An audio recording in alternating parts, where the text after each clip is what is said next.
Hello, everyone. Welcome to Small Talk. I'm your host, Nancy Guitar. Well, my guest today is an actor of both film and stage, and with a really interesting personal story. Ladies and gentlemen, David Carter. Welcome to the show. Hi, Nancy. Thanks for having me. It's great to be here. It's nice that you responded. I really appreciate that. Oh, you bet. So, do you mind if we start at the beginning? Like you were born in Manitoba, Yes, right? To First Nations mom, I was. Yes, and yet you were adopted into a white family. I was. Yes, correct. Yeah.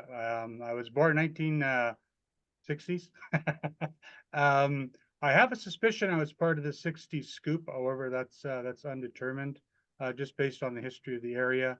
Mhm. I do know that I'm one of five children that were born by this lady, and I believe all five of us were put up for adoption into non-indigenous families. Right. So yes, I was born and adopted in the early '60s, raised by a white family, 17 years, and then I joined the Canadian military, the Canadian Armed Forces, in 1979, and then served my country there for almost 30 years. I ended up in North Bay, Ontario, as my final posting. I met my current wife there, and we decided to make this our forever hometown. So here we are. I live just south of North Bay, a place called Callander, Ontario, Mhm. just about 15 minutes south of North Bay, Ontario, and I've been here since 2004. So Right. going No, on you 20 write years. that you were like in your bio, it says you joined the forces at 17. I was 17. Yeah, it was. I came home. I was working a summer job for the Manitoba Highways Department. I walk in the kitchen and my mother's asking all these questions and everything. And turns out she was filling out the application for the armed forces on my behalf. She said Oh, the recruiter's in town, so off I went to see the recruiter. And I figured I wouldn't be that quick because I just finished grade 11. I mm, was entering my senior year of high school, and they said, yeah, we can get you in like within a couple of weeks. So yeah, within a couple of weeks, I was on a plane bound for Cornwallis, Nova Scotia, where I did my recruit training at 17 years old, and yeah, the rest is history. I had a great career. Half of it was spent with the Navy out in the West Coast in Victoria, okay. and I was also posted in Manitoba for a few years. I was in Ontario for a few years. Labrador, I spent a year in Labrador. That was really fun, and I ended up, as I mentioned, in North Bay, Ontario, Right. where I retired, and yeah, that's where I'm at What now. did you do? What was your role in the forces? I worked for the logistics branch. My trade was supply technician. So Hmm. basically, we were responsible for the management of all the material that the armed forces needs to do their job. Everything from food to clothing, ammunition, equipment, maintenance supplies, repair parts, stationery, things of that nature. It progressed eventually that a lot of the common stuff that the military used, they did what's called direct delivery. They went just right down to the local stationery stores to get pens and pages and stuff like that. So Right. basically, yeah, warehousing, shipping, receiving, all that type of stuff. And at Looked one after point all you that. were, yeah, sorry, go ahead. Yeah, and I did half my career was with the Navy, so we did that on boats. Now in the Canadian Armed Forces, your logistics branch, you don't have to be Air Force to work Air Force. If you wear an Air Force uniform, you can work with the Army, you can work with the Navy. If you're with the Navy, you can work with the Air Force, you can with the Army, Ah, and the Army you work with the Navy, Air Force. So we're okay. all interchangeable. It's one supply system at the time that I did it, and so we could move about all over the place. So although I wore a Navy uniform, I also worked with an Air Force base. I worked on an Army base, and Wow, so that's that's how that really works. So a interesting. logistics branch, yeah. I think Yeah, it's yeah, called the Royal Canadian Logistics Branch now. Everybody's getting royal back into the Royal, into the military. very interesting. But I retired in 2009, so a Okay. lot has changed. A lot has changed in 15 years, I'm sure. I'm sure so at what point did you work for the Department of National Defense? That's correct. Yeah, that's right. Yeah. The When did you Department of do that? National Defense. Sorry. Is that while you were still with the forces? That's the branch of the Oh, government that oversees the military, the Department of National Defense. So there's the okay. Royal Canadian Navy, the Royal Canadian Air Force, the Canadian Army, and Mm, then all your reserve elements. So, all right. So now at some point you discovered acting. How did that come yes. about? Well, like I said, I ended up in North Bay. I retired in North Bay. I worked corporate for a few years for an aviation company, looking after all their supply chain needs because that was my experience. So I looked after moving aircraft parts from Canada overseas. At the time, I think they still are. They're very active as contractors for the United Nations in Africa, supporting Right. a lot of the missions out there. So I was over in Africa for a few months, looking after the crew there, getting all of their needs, looking after stuff like that. And then I came back to Canada and I got a job at corporate, working at looking after all their supply chain needs worldwide. And I did that for about, I guess I was with them for almost 5 years, I think. And then just corporate life just wasn't for me. And we had a parting of ways, and I left them in 2012, 2013, something like that. And then I didn't do too much. And then getting to your question, I'm sitting at home one day and I get a text from my wife that they're looking for extras for this movie they were filming in town. So I got online, she sent me the link and I filled out the questionnaire. I had a military background. And the lady came right back to me and said, "Oh my God, yeah, oh, you got military experience? Yeah, there's this Roman religious movie going on, and back in the Christendom, we need somebody to play a captain of the guard." I said, "Oh, okay, all right." So she booked me in, she gave me directions. It's that simple. Here I am. Now I'm a background performer in some film that's filming in North Bay. So I go to set, and I'm not a little guy. I'm a very large man in height. I'm very, very big. And the costume, they took one look at me and says, "No, we don't have a costume for you." But, oh, okay, all right. So that's all right. So that's fine. So I guess I'll go home. She goes, "Oh no, you don't have to go home. You can be one. You can be one of Nero's advisors." So the whole thing was about Nero and Saint Peter and stuff like that. So they made me this advisor to Nero, which turned out to be 6 days of work as my first gig. Mm. So I do the movie, and and I didn't think too much of it. And one of my wife's coworkers said, "Oh my God, I just saw the movie that your husband David was in. And if you had a drinking game and had a drink every time you saw David on screen, you'd be drunk by the end of the movie." I was so we watched the movie, and sure enough, I'm in a lot of these scenes, eh? And I think, oh, this is kind of cool. And that's for like this 2 second period. There's this one scene. The only thing on the screen was my face for like 2.5, 3 seconds. I said, "Oh my God." Some editor said, "Yeah, I want that picture. I want him on there." So I said, "Oh, wow, cool." So I started doing a bit more of the background stuff, and I was getting lots of offers to do different things and everything like that.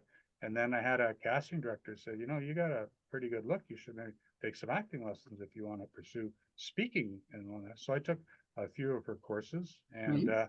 this was in 2018, and they were doing a series in town called Cardinal. I don't know if you heard it. It was on, I think it was on CTV, Remember. detective show taking place in Northern Ontario. Mm. So one of the casting directors sends me an audition. I didn't have an agent or anything.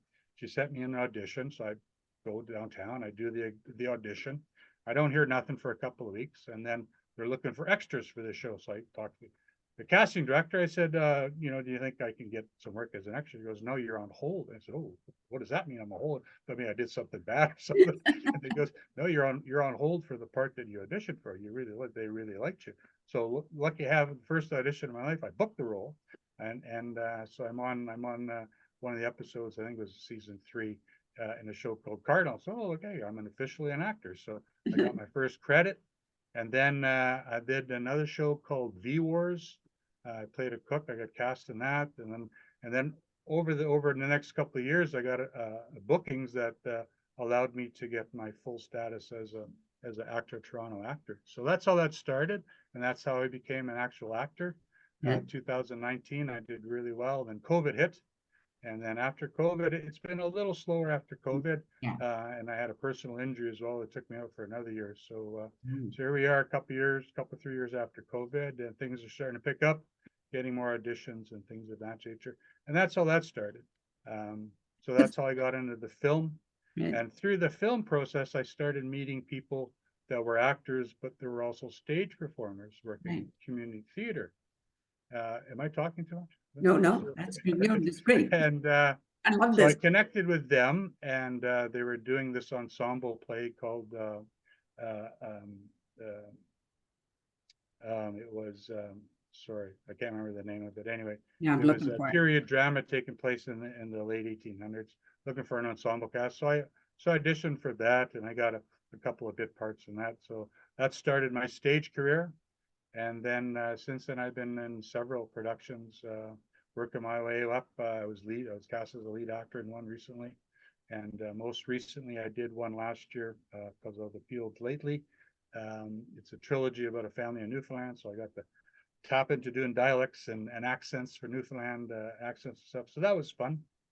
And then where I live, I'm outside of North Bay. I thought maybe we could try community theater in North Bay. So I asked around. There's nothing in Callender where I look at. So I recently started my own theater company here in Callender, Ontario, and it's real literally just starting up. I have not even had my first meeting with the people that want to get involved, but that's going to happen shortly. So we're hoping to have a little bit of a community theater presence here in Callender, Ontario. And that's basically the Reader's Digest version of how I became an actor. So the Right. military, working the corporate. Oh, okay, you want me to be an extra, and then that turned into everything. So just the timing worked out. I've always had an interest in performing. I remember in high school, I auditioned for our high school production of Godspell for one of the I didn't get it, but I've always had an interest in performing. I've done silly things throughout the military. There's always skits and stuff doing things. One of the things we did in the Navy, we had a TV broadcast on the ship while we were at sea, and we did fun stuff on that. And I was one of the roving reporters and things like that. So I've always had a bit of a niche to be a performer.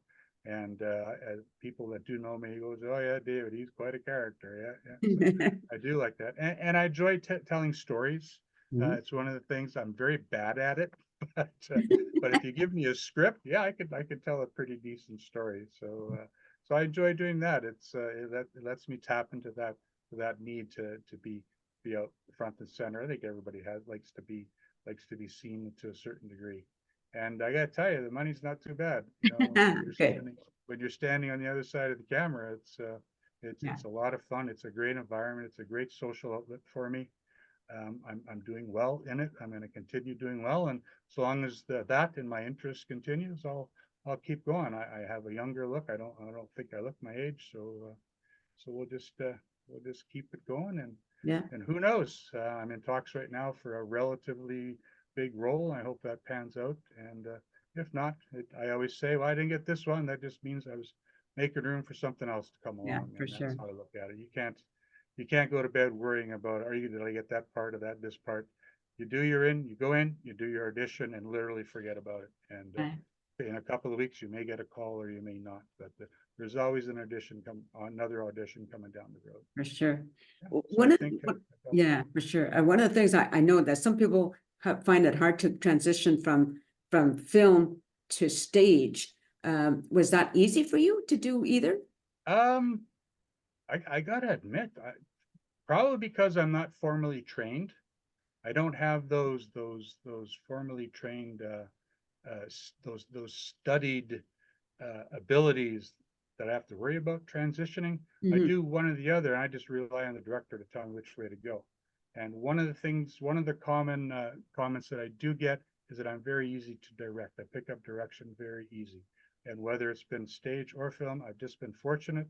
I don't think I'm any gift at acting whatsoever, but I seem to have a niche for hearing what the director says and just making it happen. So for me, going from stage to film, it's really the only real difference is in film you can do it over and over and over till the director likes it.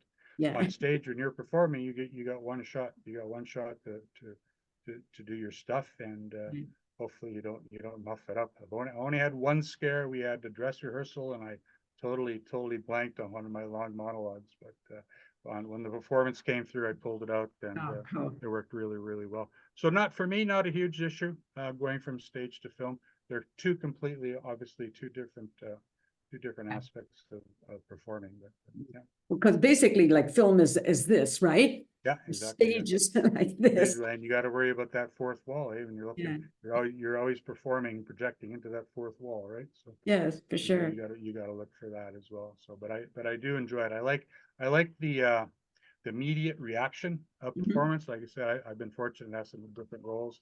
I had a bit of a comedic role last time, and I could hear the laughter and stuff like that. And a friend of mine who's done very well in stages, uh, I did a thing. She goes, "Did you hear the audience laughing?" Oh yeah, she goes, "Yeah, you got your stage hearing on." I said, "Oh cool."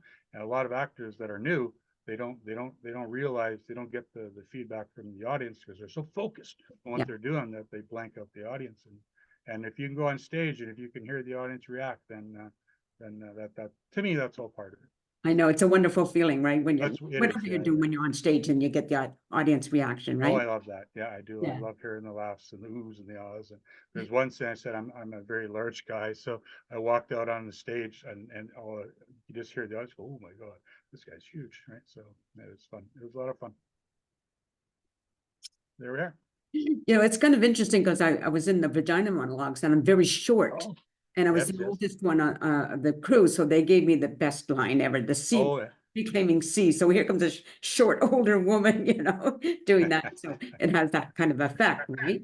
You know? Bang my table there. That's very Yeah. good. Do you have a theater stage background yourself? Not just a little bit of stuff, not mostly. Little community? Yeah, Yeah, well, I did vagina love for many years, and yeah, yeah. then I did stand up and I did improv. That's Oh, my oh, stage stuff, but improv. that's why I Yeah, like to, I yeah, understand how you feel about when you're on stage, as yeah, opposed to being in front of a camera. yeah. It's such a different thing, right? That Oh, for energy. sure. Yeah, yeah. Yeah, Yeah. you gotta nail that. You gotta nail that the money, the line there, eh? What do you call it when you make a joke? The punchline. You gotta nail that punchline, right? And Yeah. yeah, I don't know. I don't know. I do have colleagues that do they do stand up. I suppose if I had an actor, if I had a half a dozen jokes that I knew really well, I'd probably do it. But I tend to muffle my words when I tell a joke. I'm not sure, but I guess with anything comes a practice, right? So you need Yeah, for ten sure. thousand hours or something to become an expert at something. So Definitely. Well, it's so I salute your courage to get up on the stage and tell jokes. I don't know if I'd do that. So yeah, well, improv was more fun than doing stand up actually, because yeah, then you're it's like any kind of stage acting, you're yeah, working off with other mhm, people, right? yeah, It's a totally yes, different vibe, and it was and you yeah, didn't have to memorize anything. All you need to yeah, know is the rules of that particular game that you were, exactly. Yeah, right? yes, So that yes. was kind of cool. Absolutely. I do. I enjoy improv. There's a group down in Oakville, Ontario that I belong to that does weekly improv, just drop in improv classes. And it's really great, especially on stage when you're doing stage work, just to have that ability to just to pick up if somebody drops a line and you drop a line, you can bounce back against each other quickly. And I do enjoy that. Yeah, yeah, And the odd time you'll get, even on film, the odd time the director will say, hey, just have some fun with this scene, just see what you can do. And I did that in a film called The Christmas Letter. It was a CBC movie, The Week Christmas Letter. And right. he let us, he was pretty loose with the script and he let us improv a fair bit. And some of the improv we did actually made the final cut and was in the movies. It Oh, was fun to have that little background. But had I not had any exposure to improv, I would have just been completely blank. Like, oh, I don't know what you're telling me what to do. I expect a script. And because I had a little experience at improv, I was able to bounce back and forth with the other actors. So, right. yeah, Yeah. it's important. Yeah, it's really good. Enjoy it. Cool. That's really cool. If you don't mind, I want to go back a little bit to like Sure. your Métis, right? Yeah. Did you ever connect with your Métis relatives? Yeah, it's kind of a sad story. I knew from an early adult in my 20s uh, what my heritage was. The mother of my adopted mother, my grandmother, she used to be the elections registrar in the local community, so she Wow. knew everybody. Right. And I remember coming home from a visit. I was in the military. And I came home for a visit. We were playing Crazy Eights one day. She goes, I used to date your father. Like, Ah, what? So so she explained to me in high school she dated my birth father in okay. high school because that community was that small. So she began to tell me a little bit of who my family was. And then it was always in the back of my mind. I played around with it. Sometimes I go online. And then when 23andMe came out, I did my DNA and it came back. Yeah, it was my pie chart came back of what I was. So I was definitely indigenous. I had all the markers for indigenous. I knew the names of my birth. I knew the surnames of my birth Yeah. mother and father. Mhm. Um, like I said, they were not married. They had 5 children. Um, and then how did it come out to be? I wanted to, right. I applied for my native status back in the 90s, back when it was strictly based on your paternal side. So I Right. was denied. And then a few years ago, I decided I'm going to try this again. So I submitted the paperwork back to Manitoba Family Services and asked all the questions, filled out all the forms. I gave them as much information as I knew, Right. who my birth mother was and my birth father. They have both passed on. So the Manitoba Family Services was willing to provide me the information. So they confirmed who my birth parents were. From that, I started doing obituary searches, and I found out that I have siblings in Manitoba. I reached out to one of them through Facebook. I said, "Hi, I'm David. Blah blah blah. This is who my parents were." I said, "I'm not asking for it. I'm just looking to Yeah. connect with my birth family." Well, unfortunately, her response wasn't very favorable. She just kind of blocked me on Facebook and things of that nature. So, and I do know I have two other siblings that have passed on. So it kind of put a bit of a damper on my desire to want to proceed. Maybe there's some bad blood between the two families. I don't know, because I'm not there. So my birth mother's maiden name is a very common name in Manitoba. Right. A lot of them, it's like the Smiths in Manitoba. So like the name Smith, is that popular for their name? So I don't know. Like I said, I had a bad experience first reaching out. Yeah. I may proceed even more, but in the end, I received my Métis status. I became a member of the Métis Nation of Ontario, and more or less, the main reason for that is just identity. Hmm. Growing up in a white, well, I don't look any different than myself, but growing up in that environment where there were Ukrainians, Okay. and I'm not, and I didn't have that connection really to them other than by name. So I wanted my own identity, and Of course. that's why I pursued it. So I came back, and I am a Heinz 57 by all means. The native aspect, the indigenous part of my bloodline is very small. It's less than 25%, and I got quite a mishmash of everything. I actually thought my birth father was Scottish, was Mm. predominantly English, so which is interesting because I can do a Scottish accent better than I could do an English. So that's kind of fun on there. So, and then 23andMe, I got all kinds of relatives. I have this one lady, she's in her 80s. We conversed quite a bit. She only lived like a half a mile from where I grew up, and so it's kind of cool. So she actually married into my birth mother's family. Okay. So I do that. So, but she's not very open with information because she doesn't really want to. She's married into it. She's not part of it. Yeah. So that's how I became known for my Métis, and then I can pass that on to my children. I Yeah. have two adult daughters, 41 and 39. Yes, and so maybe if there's something they can do, they both have children that are in the university age, so they're looking to pursue maybe they can get some grant funding from it. Who knows? Hmm. Yeah. Things of that nature. Yeah, and maybe help them out as well. So that's how the Métis came to be. I don't play it up too much in the industry. I'm not afraid to put my hand up if they say I'm looking for a BIPOC actor. I said, yeah, Okay. absolutely. I'm BIPOC. I may not look traditionally native, but